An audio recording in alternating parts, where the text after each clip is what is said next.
Everyone welcome to HP exams institute. आशा करता हूं आप सभी अच्छे होंगे और स्वस्थ होंगे। आज की इस वीडियो लेक्चर में हम डिस्कस करेंगे एचपी टीजीटी का क्वेश्चन पेपर, जो कि मेडिकल का पेपर है आपका। फर्स्ट शिफ्ट दिसंबर 16 को ये एग्ज़ाम कंडक्ट कराया गया। 16 दिसंबर को जो है पहली शिफ्ट में ये पेपर कंडक्ट कराया गया। इससे पहले मैं आपको बता दूं कि 15 दिसंबर को जितने भी पेपर कंडक्ट कराए गए थे, 3 पेपर हुए थे उस दिन, 3 शिफ्टों में, फर्स्ट सेकंड थर्ड करके।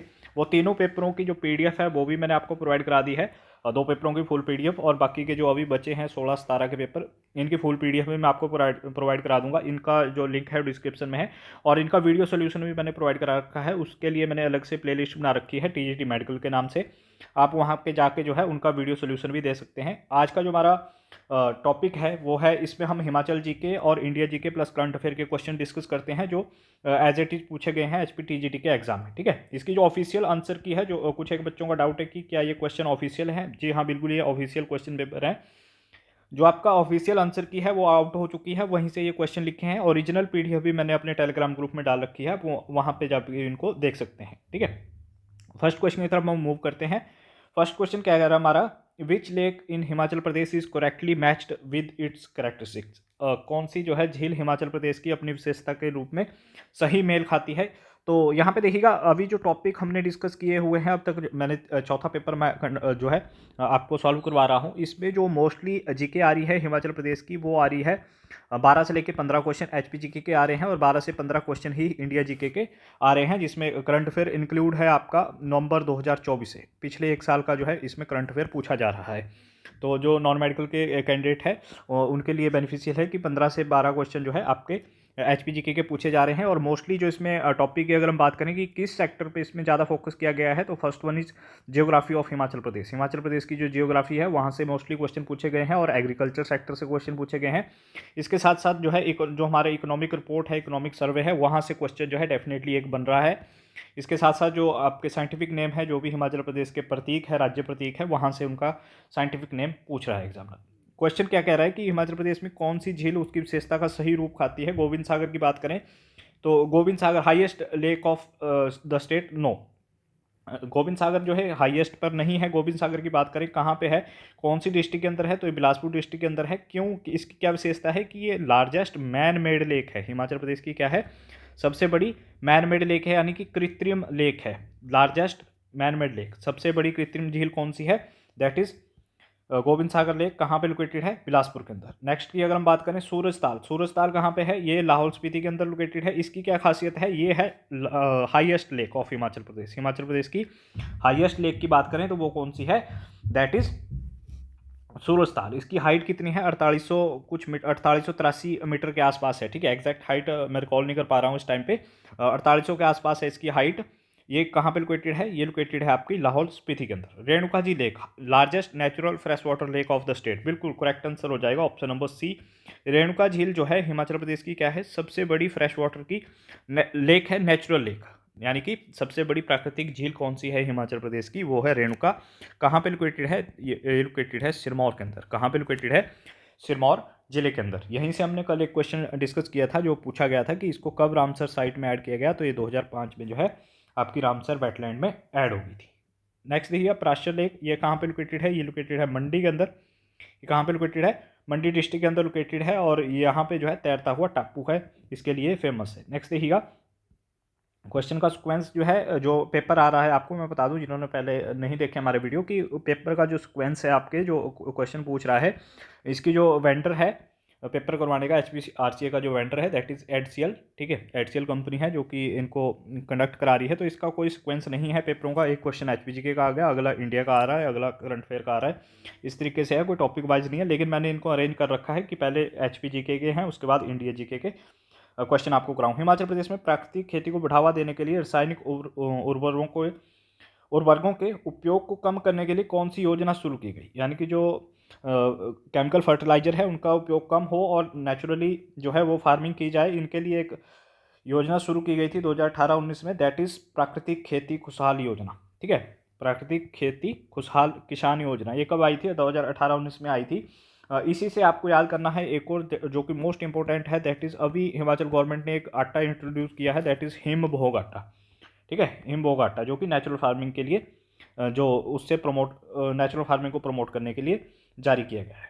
विच flower has been notified as the state flower of Himachal Pradesh. Himachal Pradesh का जो है राज्य पुष्प कौन सा है? तो यहाँ से एक तो राज्य पुष्प आपको याद करना है, राज्य पशु, राज्य पक्षी, ये याद करने हैं, ठीक है, कोई टफ नहीं है। इससे पहले राज्य पक्षी के बारे में पूछ रहा था, तो यहाँ पे पुष्प यानी कि फ्लावर की बात कर रहा है।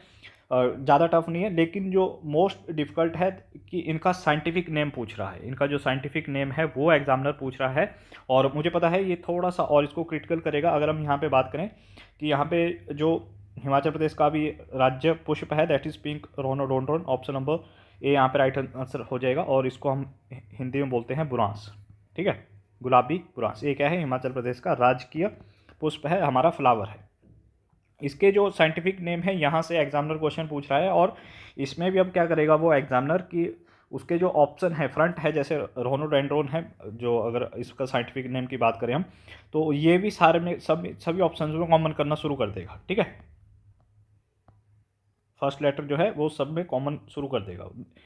ये देखिएगा यहाँ पे, जैसे मैंने आपको बताया कि इकोनॉमिक सर्वे से तीनों शिफ्टों में एक एक क्वेश्चन कल भी पूछा था। 15 दिसंबर की जो शिफ्ट थी आपकी, 16 दिसंबर की शिफ्ट फर्स्ट शिफ्ट में भी यहाँ से पूछा गया है इकोनॉमिक सर्वे से। इकोनॉमिक आर्थिक सर्वेक्षण 24-25 के अनुसार वित्त वर्ष 23-24 में हिमाचल प्रदेश की जो जीएसडीपी है उसकी तृतीयक सेक्टर की हिस्सेदारी कितनी है? तो 3 सेक्टर होते हैं बेसिकली, ठीक है। इकोनॉमी का अगर हम बात करें कि तीन जो है क्षेत्र माने जाते हैं, प्राइमरी सेक्टर, टर्सरी और प्राइमरी, सेकेंडरी और टर्सरी। प्राइमरी में जो आता है वो आता है एग्रीकल्चर वगैरह, ये किस में आता है? ये आता है हमारा प्राइमरी में। अगर हम बात करें सेकेंडरी की, सेकेंडरी में आती है इंडस्ट्री, और थर्ड में आपका जो आता है वो आता है सर्विसेज सेक्टर। तो सर्विस सेक्टर की अगर हम बात करें कि हिमाचल प्रदेश में इसका जीडीपी में कितना जो है योगदान है हिमाचल प्रदेश की, जीएसडीपी, कल भी हमने डिस्कस किया था, gross state domestic product. GDP जैसे सेंट्रल गवर्नमेंट की जीडीपी है, वैसे ही अगर हम स्टेट की व्यवस्था को जो है नापें तो उसको कहा जाता है GSDP, gross state domestic product. तो हिमाचल प्रदेश की जीडीपी में जो टर्सरी सेक्टर का हिस्सा है, यानी कि जो सर्विस सेक्टर है उसका हिस्सा है, दैट इज़ जो अभी का है, अभी करंट टाइम में वो है 45 पॉइंट। यहाँ पे जो पिछला था 23-24 जब से पूछा गया था उस टाइम 43 था, लेकिन ऑप्शन ए को यहाँ पे करेक्ट माना गया है, तो ऑप्शन ए यहाँ पे हो जाएगा, ठीक है। और अगर हम बात करें प्राइमरी सेक्टर मोस्ट इंपॉर्टेंट है। एक तो क्वेश्चन आपको डायरेक्ट आएगा कि प्राइमरी सेक्टर की जो हिस्सा है हिमाचल प्रदेश की जीडीपी में वो कितना है, या फिर आपसे ऐसे पूछ लेगा थोड़ा सा, अगर उसने घुमाकर पूछना होगा कि हिमाचल प्रदेश में जो कृषि क्षेत्र है, कृषि का जो क्षेत्र है उसका जो है हिमाचल प्रदेश की जीडीपी में कितना हिस्सा है, तो दैट इज़ 14.74%, ठीक है। हिमाचल प्रदेश में जो है अभी की अगर हम बात करें तो हिमाचल प्रदेश की जीडीपी में जो हिस्सा है वो है 14.74%।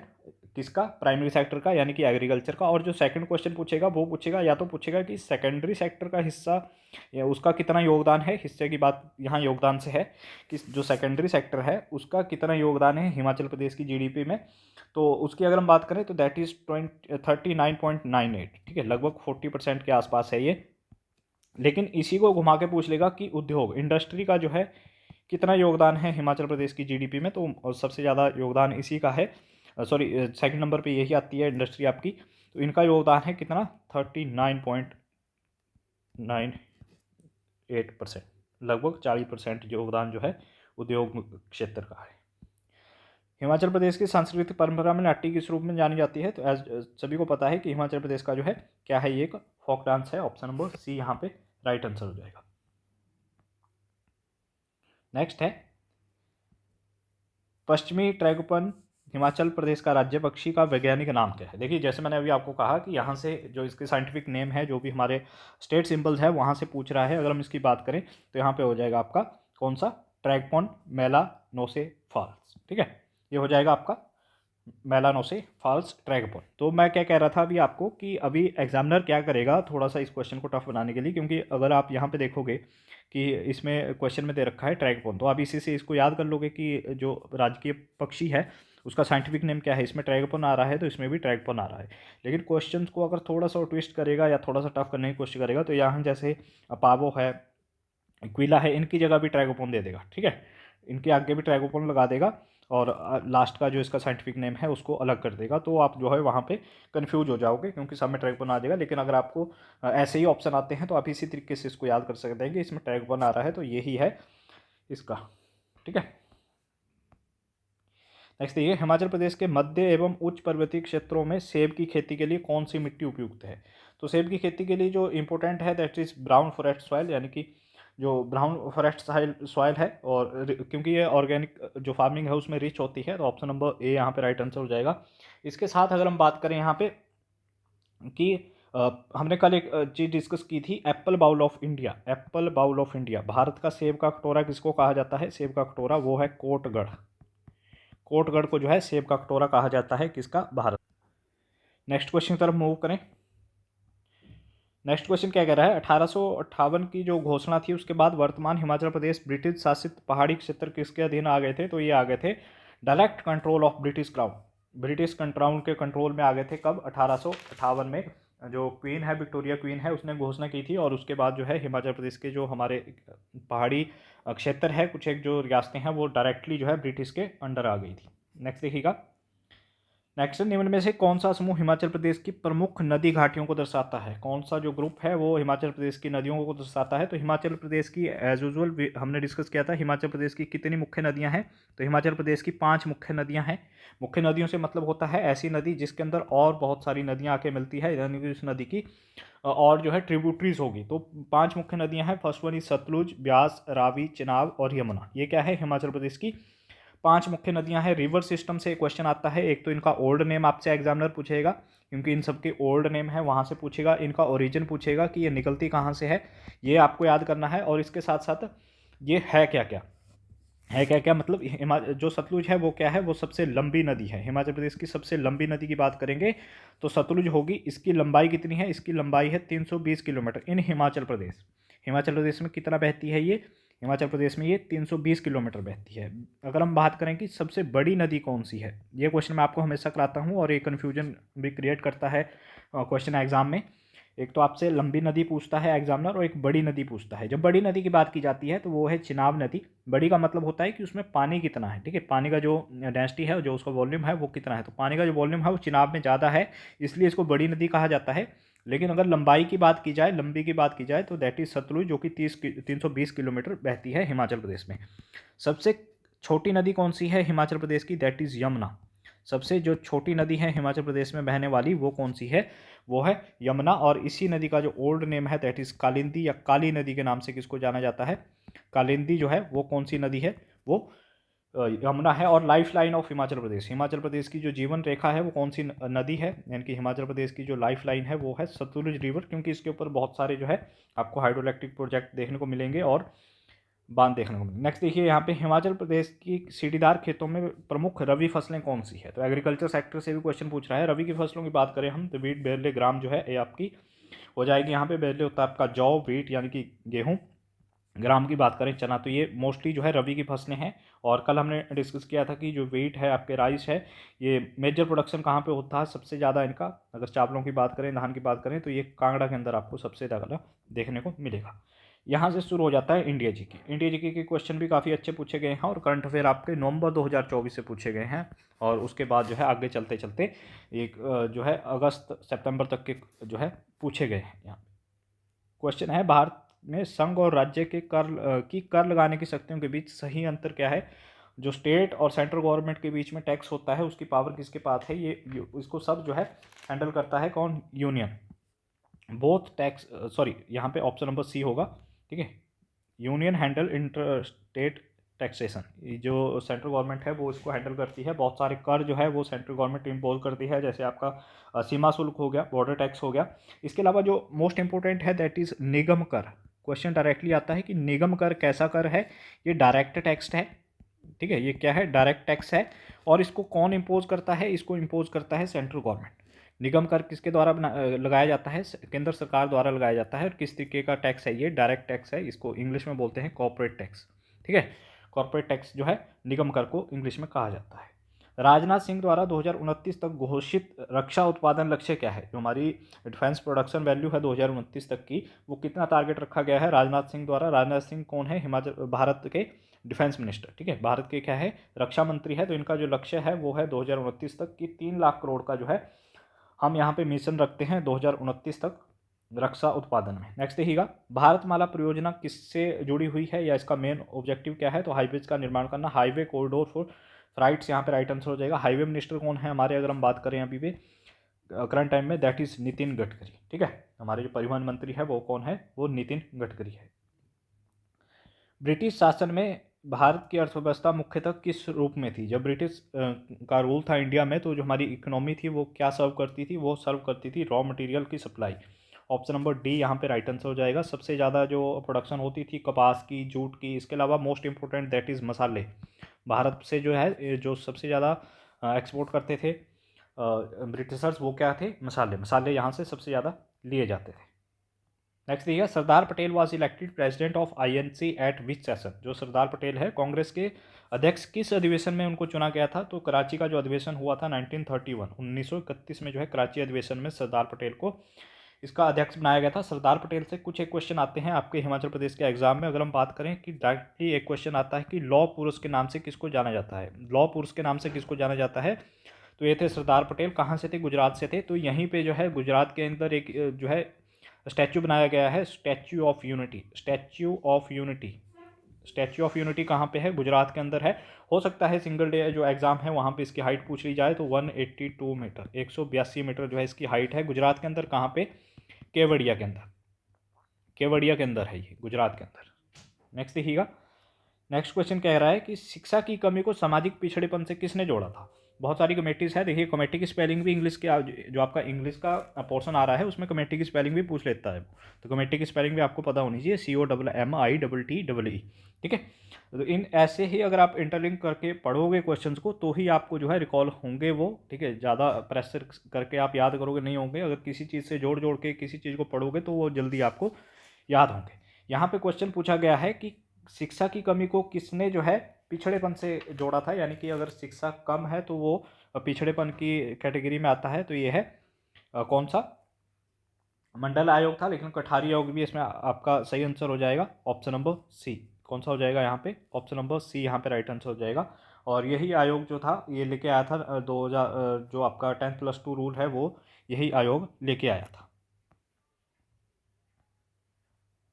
नेक्स्ट देखिएगा, which act mandate free and compulsory education 6 to 14 years? जो कौन सा एक्ट है जिसने 6 से 14 साल के बच्चों के लिए निःशुल्क शिक्षा का अधिनियम जारी किया है? तो राइट टू एजुकेशन से बहुत सारे क्वेश्चन आपके आ रहे हैं। RTI एक्ट जो है कब आया था आपका? राइट टू एजुकेशन 2009 में आया था। 2010 से पूरे ऑल इंडिया में जो है इम्प्लीमेंट कर दिया गया। यहीं पे बात करें तो ये है राइट टू एजुकेशन एक्ट 2009। और एक से पहले एक संविधान संशोधन हुआ था, 82वां संविधान संशोधन, उसके तहत भी जो है ये कंपलसरी कर दिया गया था। और किस में ऐड किया गया था? ये हमारे फंडामेंटल राइट्स। किसके अंतर्गत आता है? ये हमारे फंडामेंटल राइट्स के अंतर्गत आता है कि जो 6 से 14 साल के बच्चों हैं उनको फ्री एजुकेशन और कंपलसरी एजुकेशन जो है वो प्रोवाइड कराई जाए। किस आर्टिकल के अंतर्गत आता है? तो 21A। इस आर्टिकल के अंतर्गत आता है, 21A के अंतर्गत ये आता है। नेक्स्ट देखिएगा, विबल्डन पुरुष एकल विजेता कौन है? विबल्डन कप किससे रिलेटेड है? ये भी एग्जामिनर पूछ सकता है। तो लॉन टेनिस किससे रिलेटेड है? लॉन टेनिस में ये खेला जाता है। तो अभी की अगर हम बात करें तो ये हैं जैनिक सिन्नर। ऑप्शन नंबर डी यहाँ पे राइट आंसर हो जाएगा। किस देश से हैं? तो ये इटली से हैं। कहाँ से है? इटली से हैं। इसके अलावा अगर आपसे पूछ लिया जाए कि वुमेन सिंगल में जो है किसने विबल्डन जीता है, that is Eega Eega Swiatek करके जो है पोलैंड की एक खिलाड़ी है, उन्होंने ये जीता है। नेक्स्ट देखिएगा, अल्पसंख्यकों को संस्थान स्थापित करने का अधिकार कौन सा है? यानी कि कौन सा जो फंडामेंटल राइट है जो माइनॉरिटी को उनके इंस्टीट्यूशन को एस्टेब्लिश करने का अधिकार देता है? तो ये है culture and educational rights. Option number A यहाँ पे राइट आंसर हो जाएगा। आर्टिकल 29-30 के अंदर आपको देखने को मिलेगा। Right to property, right to property पहले जो है था 1978 से पहले ये जो 44वां संविधान संशोधन हुआ उसमें जो है इसको निकाल दिया गया हमारे फंडामेंटल राइट से। अब क्या है ये अब हमारा एक कानूनी अधिकार है। किस अनुच्छेद के अंतर्गत? ये 300A के अंतर्गत आपको देखने को मिलेगा। राइट टू प्रॉपर्टी यानी कि संपत्ति का अधिकार। राइट अगेंस्ट जो आपका एक्सप्लॉइटेशन की अगर हम बात करें यहाँ पे, तो इसमें ये 23-24 में आपको देखने को मिलेगा। लेकिन यहाँ से जो इम्पोर्टेंट है वो पूछा जाता है 24, आर्टिकल 24 मोस्ट इम्पोर्टेंट है, क्योंकि इसमें कहा गया है कि जो 14 साल से कम के बच्चे हैं, 14 साल से जो कम है उनका जो है यूज़, उनसे जो है लेबर के जो कार्य है वो नहीं करवाए जा सकते, कारखानों में उनसे जो है लेबर वर्क नहीं कराया जा सकता। ये कौन सा आर्टिकल कहता है? आर्टिकल 24 कहता है। इसमें ही कहा गया है एक्सपेक्ट, ठीक है, छोड़ के यानी कि उन चीज़ों को छोड़ा गया है इसमें जो घर की चीज़ें हैं। जैसे किसी की अपनी किराने की दुकान है तो वहाँ पे बच्चे बैठ सकते हैं 14 साल से कम, कोई इशू नहीं है उसमें। लेकिन जो कारखाने हैं जहाँ पे ज़्यादा जो काम होता है वहाँ पे जो है 14 साल से बच्चों को, 14 साल से जो कम है उनसे काम नहीं लिया जाता। नेक्स्ट देखिएगा यहाँ पे राइट टू इक्वालिटी, ये कहाँ से है, ये 14 से लेके 18 तक, जो हमारे अनुच्छेद 14 से 18 तक है उनके बीच में देखने को मिलेगा। नेक्स्ट देखिएगा India's rank in SDG report 2025। यहाँ से क्वेश्चन एग्जामिनर पूछ रहा है, इसकी रैंक पूछ रहा है, इसका स्कोर पूछ रहा है। तो रैंक की अगर हम बात करें तो भारत की जो रैंक है SDG में वो है 99। SDG कितने गोल है, 17 गोल है, 2030 तक रखे गए हैं। किसके द्वारा ये रखे गए हैं, यूएनओ द्वारा।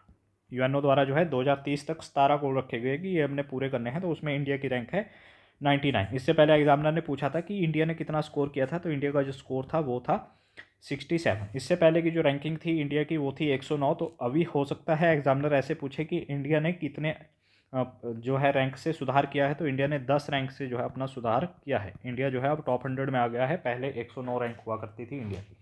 नेक्स्ट क्वेश्चन तरफ हम मूव करें। नेक्स्ट देखिएगा, ये लास्ट क्वेश्चन है इसका। 14 फरवरी 2025 को कौन से राष्ट्रीय खेल संपन्न हुए। 14 फरवरी 2025 को जो 38वें राष्ट्रीय खेल संपन्न हुए, कहाँ पे हुए ये भी पूछा जा सकता है। तो ये हुए उत्तराखंड के अंदर। कहाँ पे, ये आपके उत्तराखंड के अंदर जो है संपन्न हुए। और इसमें जो सबसे ज़्यादा मेडल जीते हैं वो जीते हैं सर्विस बोर्ड में। जो सर्विसेज होती है जैसे अलग अलग है आपका रेलवे, BSF, ये जैसे भी फोर्सेस है उनका अलग से जो है एक बोर्ड बना हुआ है, उसमें सारे जितने भी एम्प्लॉई है वो जाते हैं। उन्होंने जो है सबसे ज़्यादा नंबर 1 पे वो रहे हैं, सबसे ज़्यादा जो है उन्होंने मेडल जीते हैं। और सेकंड नंबर पे जो रहा है वो रही है महाराष्ट्र, जो स्टेट रही है दैट इज़ महाराष्ट्र। अगर आप हिमाचल प्रदेश के किसी भी एग्ज़ाम की तैयारी कर रहे हैं, वनडे एग्ज़ाम है या जो डिस्क्रिप्टिव आपका एग्ज़ाम है, चैनल को सब्सक्राइब जरूर कर लीजिएगा। इसके अलावा और जो फ्री PDFs है, फ्री स्टडी मटेरियल है, वो हम अपने टेलीग्राम ग्रुप और व्हाट्सएप ग्रुप दोनों पे प्रोवाइड कराते रहते हैं। आज के लिए इतना ही। आई होप आपको ये वीडियो लेक्चर अच्छा लगा होगा। अगर अच्छा लग रहा है, थोड़े से एफर्ट अच्छे लग रहे हैं तो लाइक ज़रूर कर दीजिएगा और सब्सक्राइब जरूर कर लीजिएगा चैनल को। Thank you for watching us. Have a good day.